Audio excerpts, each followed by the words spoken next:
In this video, I'm going to show you how to update Facebook Messenger app on your iPhone. That is quite simple and easy to do, so let's begin. And first open up your App Store application, and after that hit there at search icon to be able to enter search request, and there in search box type in Messenger.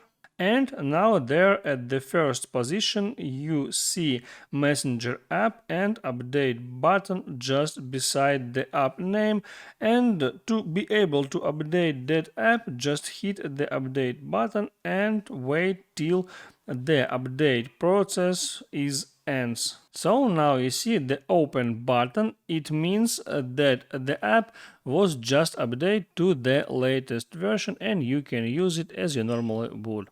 That's how it works. Hit the like button and don't forget to subscribe.